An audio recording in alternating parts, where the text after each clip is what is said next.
Anong laki at sarap na tsokolate fountain? At bakit ko kailangang sirain ang lasa ng tsokolate sa mabahong isda? Kadiri!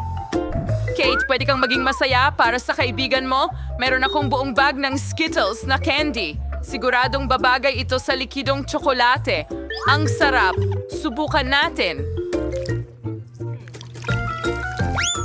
And nasaan ang candy ko? Kailangan kong mag-ingat.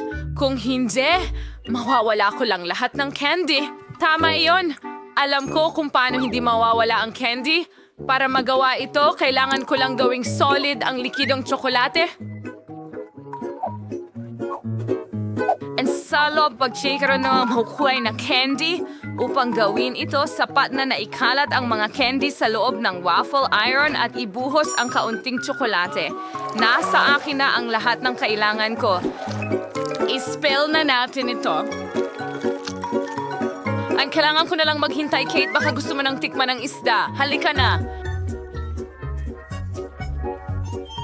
Hindi pwede. Maghihintay na lang ako. Sige, panoorin ninyo akong mag-enjoy sa bagong gawa kong chocolate bars. Talagang hindi ka panipaniwalang masarap. Ang sarap. Perfecto! Sa totoo lang, hindi ko talaga maiwasang kainin ang isdang ito kahit paano. Kahit na ayokong hawakan ito, kailangan kong mag-isip ng paraan para kainin ito. O, alam ko na, sa tingin ko makakatulong ang pamingwit dito. Sige, ngayon umaasa akong aayusin ng tsokolate ang lasa ng nakakainis na isdang ito. Sige, ang sama pa rin nito, pero kailangan kong maging matapang.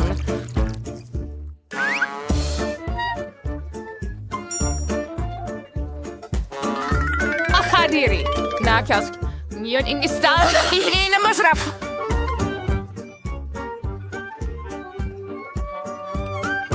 At sang tsokolate, ang paitahin may sa ganitong paraan.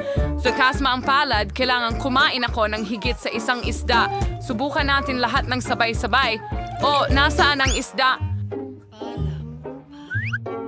Ano ang nangyari? Mukhang hindi kinaya ng pamingwit ko ang dami ng isda. Nako, dahil sa'yo, mabaho ang aming chocolate fountain. Kate, kailangan mong ayusin ito agad. Oh, alam ko na kung paano. Sana kayanin ko ang ganitong gawain.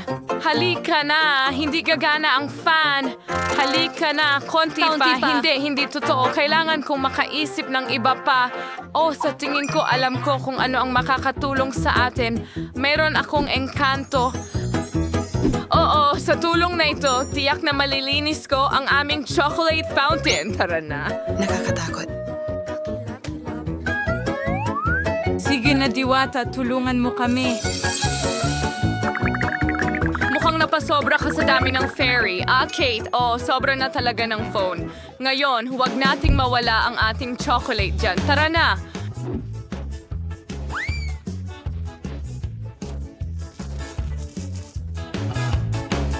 Jig Dipper. Rose. Huwag kang magalit sa akin. Tara na. Talagang ayokong mangyari ito. Buti na lang at nakakain ko ang katamisan ko ng mas maaga. Ano ang naghihintay sa atin sa round na ito? Sa wakas, isang masarap na marshmallow sa isang sticker. Masarap Kapag kahit walang na... chocolate, meron kang marshmallow at meron akong itlog ng manok siguro. Inisip ko lang. Hindi, totoo sila. Nako. Haha, ngayon ay hindi ko Stan, pinalad. Sa palagay ko, patas naman ang lahat. Alam ko kung paano gawing mas simple ang gawain ko para magsimula. Kailangan mo lang maingat na. Natingkiri nasti ti mobiles alliance and tagsay. Oo. Nakakadiri ka. O sige, ibuhos mo lang dito. At ngayon, Kailangan ko lang yung mga balat. Gagawa ako ng chocolate na itlog. Ibuhos natin ng chocolate sa mga balat. Mahusay. Ngayon, hintayin lang natin. I-rolyo natin ito ng ganito at hintayin hanggang magyelo. Sige, perpekto. Ngayon, alisin na natin ang mga balat.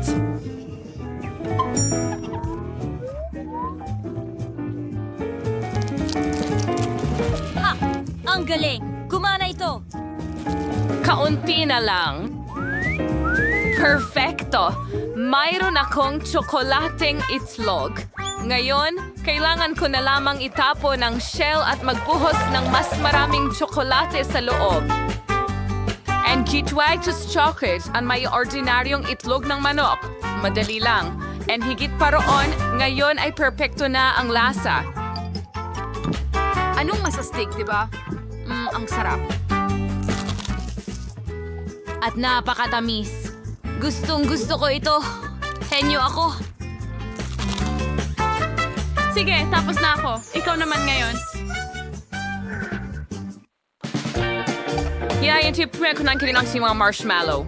Hindi mo na kailangan gawin pa ang anumang bagay sa kanila. Sila ay perpekto na. May mga makukulay na sprinkles sila. At magiging mas maganda pa sila kapag may chocolate. Gusto ko lamang kainin ang lahat ng marshmallow ng sabay-sabay.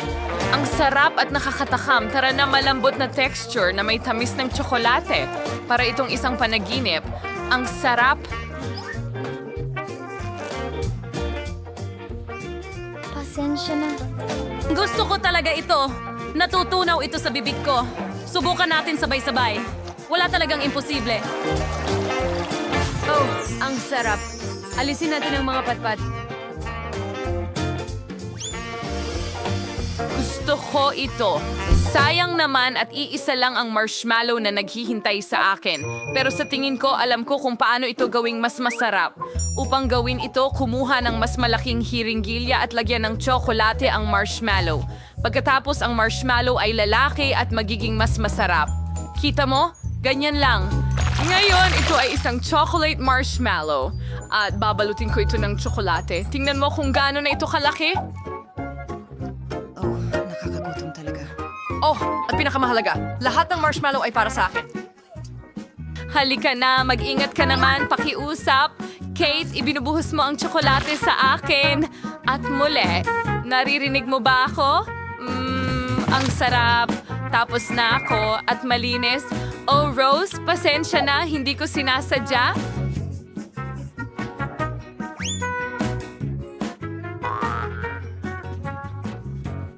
Mukhang mayroong isang bagay na interesante na naghihintay sa atin sa round na ito. Naku naman, akala ko may matamis sa loob ng kahon at ito pala ay pagkain ng aso. Hindi nga ito makakain ng mga tao. Aba, naghihintay ako ng matamis sa stick. Muli, ngayong oras, makaroon. Buti na lang sa pangalawang pagkakasunod, may nakuha akong masarap. Hindi ko talaga sila masisira ng tsokolate. Subukan natin. Oh, ang sarap. Saktong-sakto lang ang texture.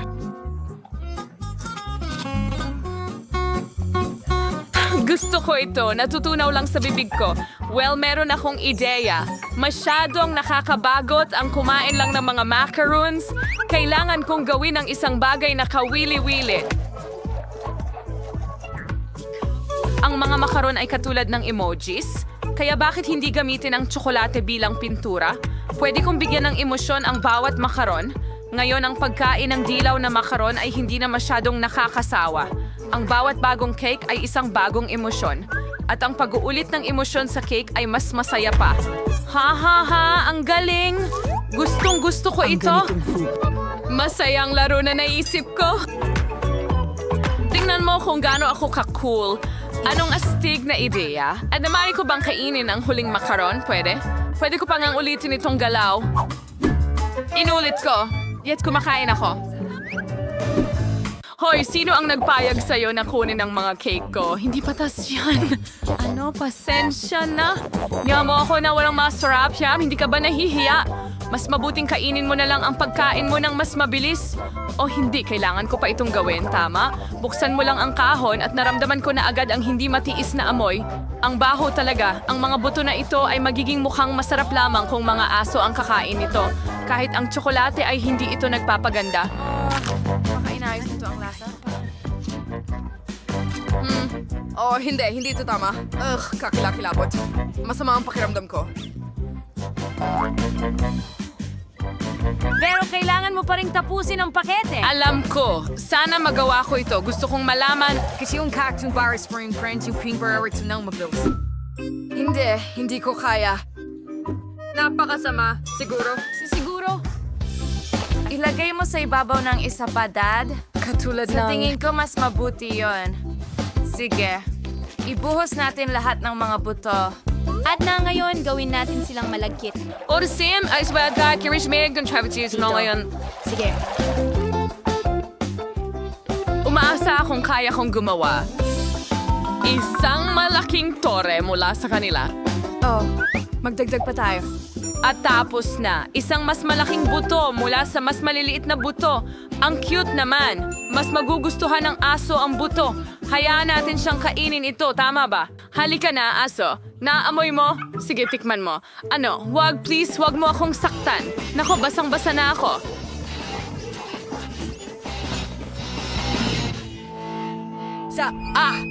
Nakatingin ito sa mukha ko. Nakakadiri. Ayoko nito. Yuck, tigilan mo, please. Tigilan mo. Tumigil ka.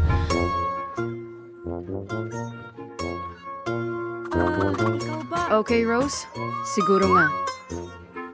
Kusuntir, nansay dawan ang lumalabas sa bibig ko. Pero hindi ko kailangan kumain ng maraming buto. Mabuti na lang iyon. Mag-subscribe at magsulat sa mga komento kung anong masarap na bagay ang gusto mong iloblob sa isang donut na tsokolate para mas masarap ito. Hanggang sa muli.